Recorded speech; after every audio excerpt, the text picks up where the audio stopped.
Some people ask me why I lost interest in Pokemon, but I never tell them the real reason. I give them the usual, I grew up answer, but that's not true at all.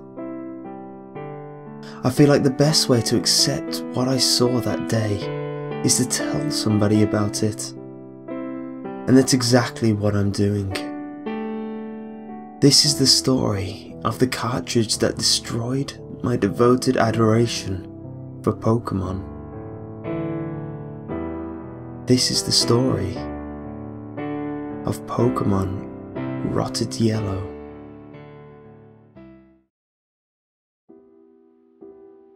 I was working in one of those video game stores in town for about 1.5 years without any sort of incident. The worst thing that would happen was that someone would try trade in a scratched game.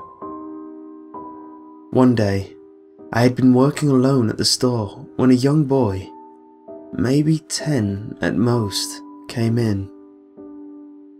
I noticed that he was holding a cartridge for the Game Boy Color. I was immediately surprised, as not many kids that age even know what a Game Boy Color was, much less own one. I asked him if he needed any help, and he told me that he needed someone to fix his game for a bit because it was broken. I asked him if he bought the game from our location, and he said he didn't know. His father had gotten it for him.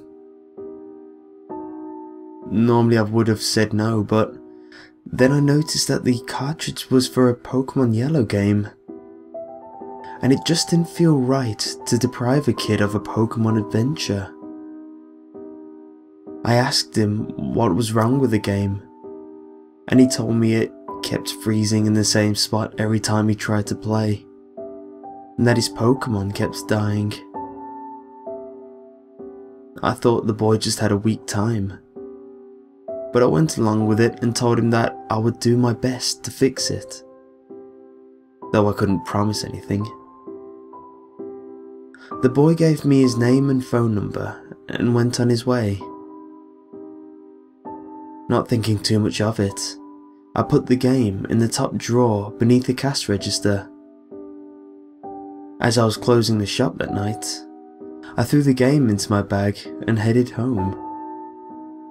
Finding myself eager to play the game after all these years. Hopefully it was what I thought, and he just had a weak team. I could fix that pretty quickly, and I'd bet I'd be the kid's hero. I got home and found my old Game Boy from when I was a kid, grabbed some new batteries and clicked them into the back of the console, and then dug through my bag to find the game. I was about to put in the game when something caught my eye. Instead of the normal looking Pikachu that's supposed to be on the sticker, this one had its eyes scratched off entirely. Probably just a coincidence, I thought to myself, but the sight of it still made me uneasy.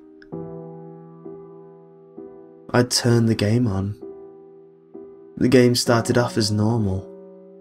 The Game Freak symbol was shown, the opening sequence played as normal, but once the title card appeared, there was only silence, though I didn't think much of it at the time.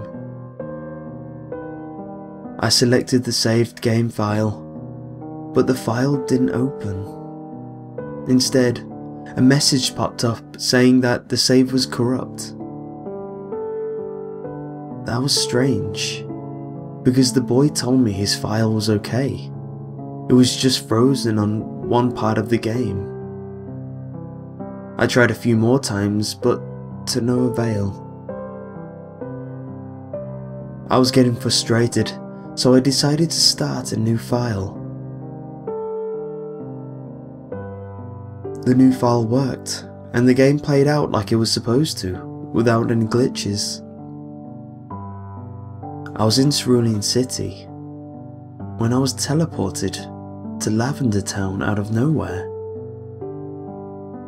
The action reminded me of the infamous mute glitch, and then I thought that maybe the kid had tried to glitch and messed up, causing the game to freeze. I walked to the outskirts of Lavender Town, and to my surprise, the glitch was active and a wild Mew appeared. Instead of the regular battle theme, the Lavender Town music continued to play. Maybe there was something wrong with the cartridge after all. I also noticed that none of my battle options worked.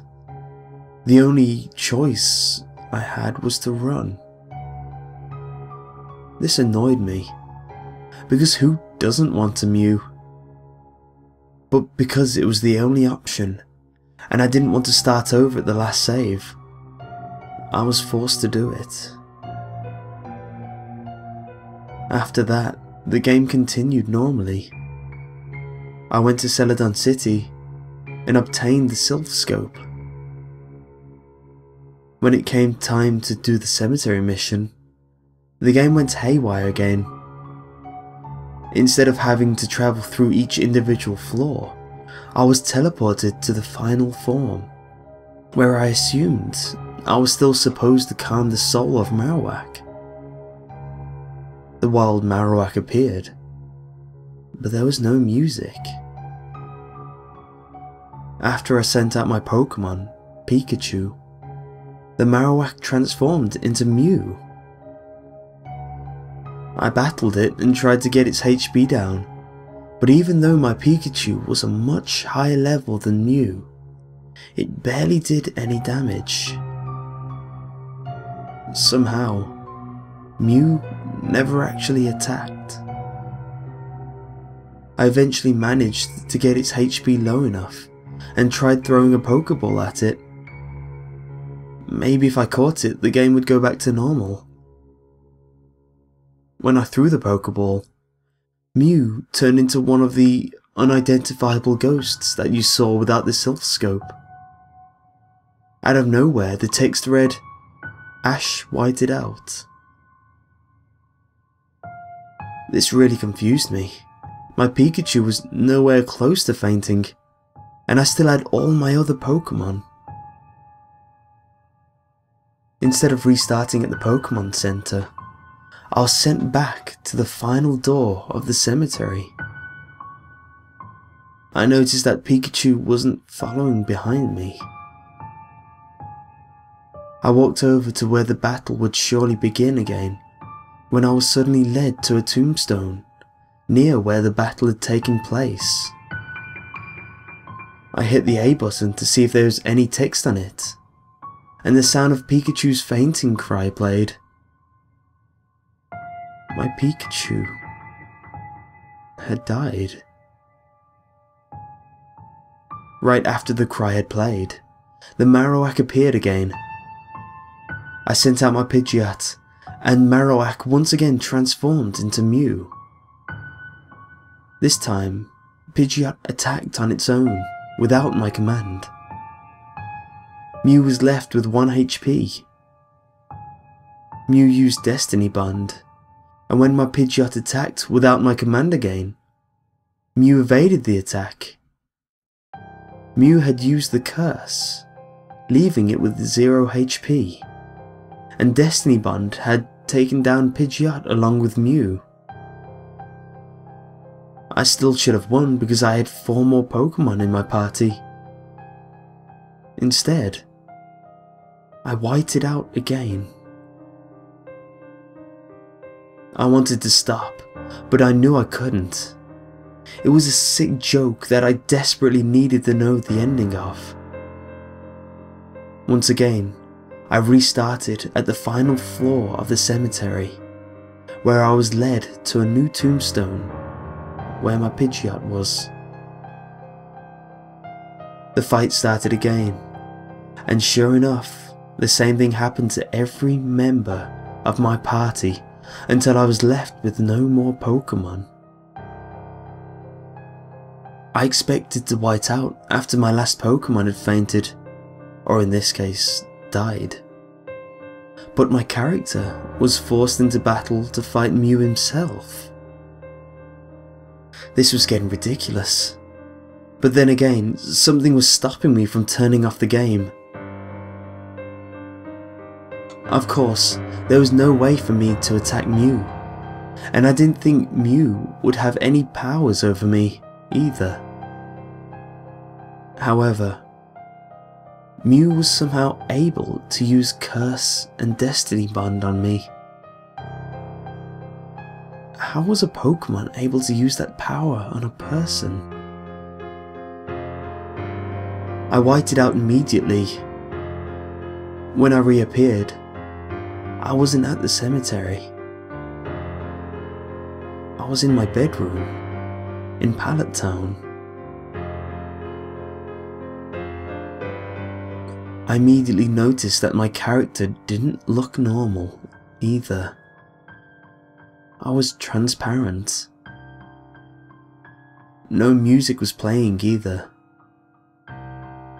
I walked a few steps when my menu screen popped up and my trainer card appeared. I had no badges, no money, and no Pokemon in my Pokédex. I closed it, and the menu popped up again, showing me that I had one Pokemon in my party. However, there was no sprite design or name next to the HP bar. I checked the mystery Pokemon's moveset, and I noticed that it only had one move: Teleport. I tried leaving my room, but I wasn't able to. I tried to interact with the map, as well as my computer, but none of those worked either. Not sure what else to do, I used my Pokemon's teleport move, unsure of where it would take me. I appeared at the cemetery. I was led to a 7th tombstone, this one showing my character's name on it. I wanted to be sick. Whoever gave this cartridge to that boy was a twisted person. I couldn't imagine a young kid playing this game. I didn't know where to go or what to do, so I walked to where the fight with Mew normally would have happened. A battle sequence started, but it wasn't Mew. It was with a trainer. My side of the battle screen showed the sprite of a Marowak. I froze, realizing what was going to happen. As the trainer sent out his Pokemon, Marowak transformed into Mew. I looked at my move list, expecting only Teleport to be there. Instead, I had 2 moves: Curse and Destiny Bond. I turned off the console. I didn't know what else to do. I convinced myself to turn it back on a few hours later to see if my save file was still there, but it was corrupt. The boy never came back for his game. I think he just wanted to get rid of it, and I can't say I blame him.